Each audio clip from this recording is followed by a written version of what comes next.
We just woke up a little while ago. Hello. Say hello. Hello to the video. He just woke up, so he's still a little sleepy. All right. Now, I am going to take you on a brief walk outside here if I can find my shoes, which I cannot. Oh, there they are. You have flip-flops here. The indoor flip-flops and outdoor flip-flops. My future father-in-law sitting over there. Hey, right there. This is future father-in-law. And it's very common here in the Philippines that you'll have houses that have the gates on it and stuff. A lot of times they have broken glass on there so people can't climb over. And you'll have coconut trees. Wild coconut trees growing in your front yard. It's really, really something. But this is life here in the province, way far away from Manila, far away from the capital. We're here in the province in San Jose, Nueva Ecija, or Nueva Ecija, I think they say. But it's a province. This is family compound, so there's all relatives, all live in this piece of land here. So quite a bit of acreage, and they all have houses here and everything. And what is really cool, what you do not see every day, is this, a pet monkey. Where'd he go? See, hey monkey. I don't want to get to, still getting used to it, having a monkey, because I don't know if he's going to. Let's see, where is he? Where'd you go, monkey? Sorry, y'all, I'm still getting used to how to work this camera, but there he is. Hey, little Mr. Monkey. I don't want to tick him off. I don't want him to throw something at me. So I'm about to go over here because he's about to grab his wee-wee. So I don't know what he's going to do with that. So, hey, Mr. Monkey. All right. Anyway, as you can see, you'll see this beautiful, serene area.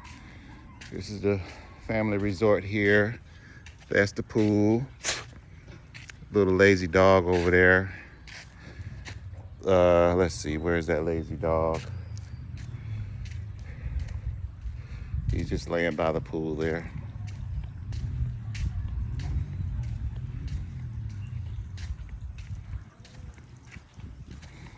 I wish this iPhone had a way to switch the camera around, but I'll figure it out as time goes on. But this is what you get in the province. Totally different from the capital city, Manila. Also, I forgot to tell you, the other day is one thing about the Philippines. Once you get outside of Manila, there are 0 traffic lights. The traffic is very heavy and severe, but there are no traffic lights outside of Manila. It's all fight your way in. That's it. And sometimes some of the major areas will have, like during rush hour periods, they'll have the hand traffic guards, but the rest of the day, there's still a lot of traffic, and the rest of the day, you're just fighting for it. But the thing is, they're very courteous here, very cooperative, and they'll let you in, let you out, let you by, and everybody works together during traffic. It's really amazing to see, and I will make a video of that. I do have a slight video of me driving yesterday in the rain because I want to show you tricycles, which is a very popular way for people to get around here, especially if they don't have a car. They'll either use a jeepney or a tricycle.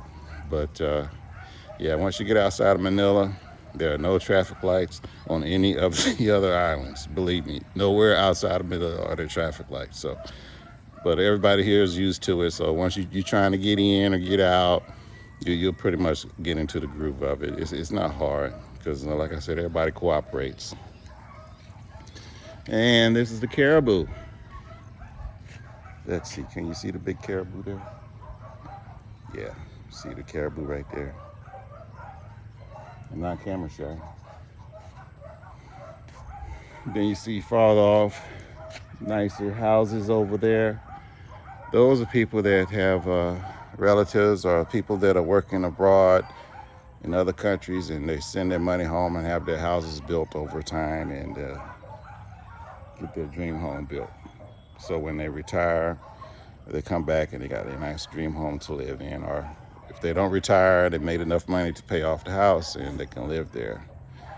But a thing with the people that work abroad, especially like if they're working in America or Canada or somewhere in Europe, after they've been there for a few years, they start to like the lifestyle. So in the end, they eventually just start living where they're working.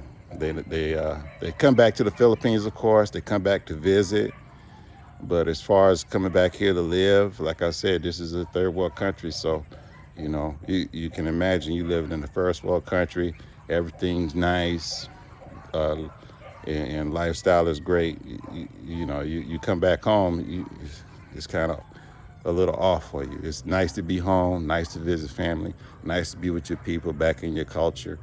But you start getting used to that first world way of life, honestly. So you can, and if you don't believe me, you can ask another Filipina,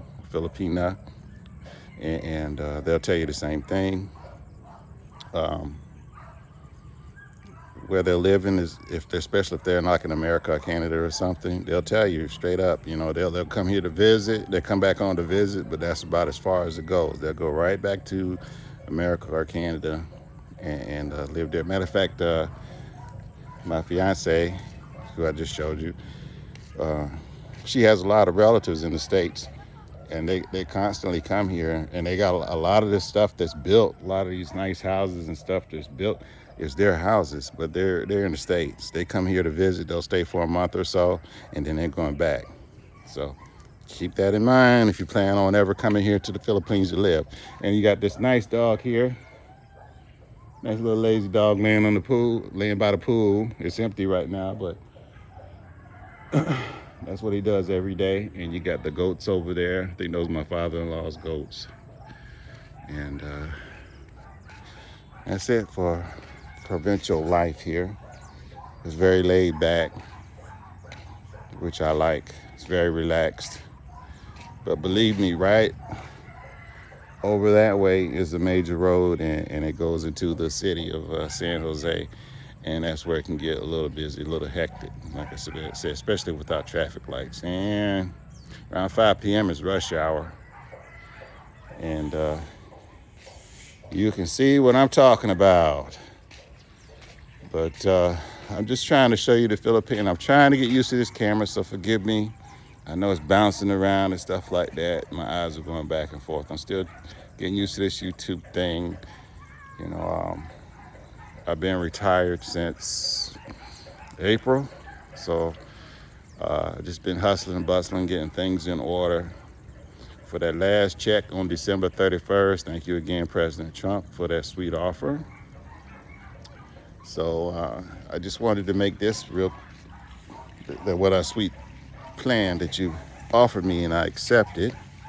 I'll still get paid until the 31 December. So, and then the 31 December, I get one big sweet fat check for leave, and that's it. And then I'll start getting my pension, which they already given me estimates. That's another bonus with President Trump's new form of government. Everything's super fast. I submitted my DRP, my Deferred Resignation Program paperwork, and within like 3 days, they gave me everything back. It was already back, how much I'm getting paid, my benefits, everything. And for other civil servants, they'll tell you, this is new, because prior to this, it could take 6 months to a year. And they'll tell you, they would have told you when you start submitting your paperwork, they say it's going to take 6 months to a year before you see your first check. Not anymore, not with President Trump's government. 3 days later, I had my estimate. And my first check will hit, well, the following payday after December 31st, whichever is the next payday, my retirement check will hit. So say what you want about the man, but he's getting results. But this is beautiful. I come out here every morning and just bask in the tropical environment here. My fiance's aunt, she recently had a stroke, but thank goodness she's fully recovered now. She comes out here every morning too. She's lifting weights, you know, little like the little 5-pound weights and stuff, little pink weights, 2 and 5-pound weights, and she's walking. A few months ago, she was not doing that. She's had a full-blown stroke. She was in a hospital bed, couldn't move or nothing. She was in bad shape, and it's just so wonderful to see her out here walking around and moving and stuff like it never happened. It's a blessing. That is a beautiful thing.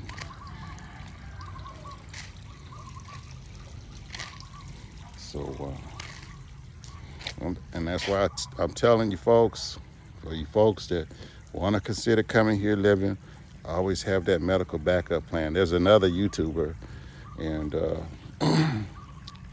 they got pretty popular, and then he got gravely ill. He had $0, no money. So he went back to the States, and he's relying on the VA to take care of him. And his wife is still here in the Philippines. I think she has some form of income. She has a following on YouTube, and I'm sure she's getting some Social Security. But you know, you gotta think now. You gotta have these plan Bs. You don't want to get over here, fall in love, get married, and then you get sick, and then you have a family over here that's depending on you. Now you sick, and you trying to just scrape up dollars to get back to the States. What your family back here gonna do? So that's like me. I have a plan B. I have life insurance. I have savings, emergency savings. So if something happens to me and I got to go back home, she's got money to live to take care of her, my son, and everything hunky-dory. And then they'll come visit me. Like I said, my plan is as soon as we get married, get that green card, get her to the States, and she'll be there with me. But until then, while we're here, I got that money. She can bring her, my son can come, stay, get a hotel, or Airbnb for however long I'll be in the hospital, and they'll be comfortable. So I don't have to worry about their financial security if I become sick, gravely sick. So that's peace of mind for me. So I'm just telling you the same thing. I'm 54, so if you're in 50s, please have a plan B for your family here in the Philippines, you know, to either bring them to the States if you got sick and you have to stay for an extended amount of time or something. Because that woman, she had to rely on her relatives. She flew there to the States and she had to rely on, she had to stay with them, but you know, she only could stay for so long and then she had to come back. So it's not fair to her. So, and for you that have spouses or future spouses here, it's not fair to them.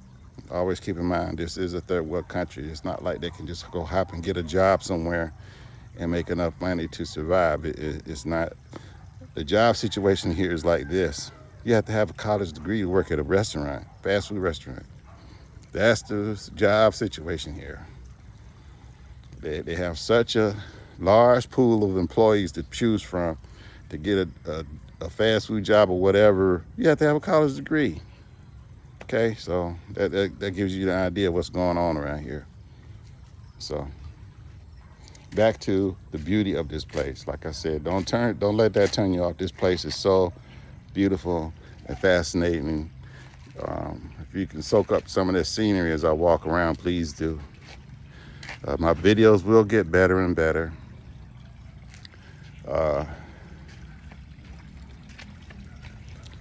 I'll have my fiance in more of my videos. She's very pretty, so that'll get me more viewers. And I'm trying to build her confidence up so she can make her own YouTube. But this is it. This is the Philippines. Very beautiful. You can come out here every morning. You can build a house out here and see something like this every morning. Nothing can put your mind at ease than waking up to nature like this every day. Even the lazy dog at the pool. waking up to something like this every day is a beautiful thing. All right, that's it, and I will talk to you very soon. Take care.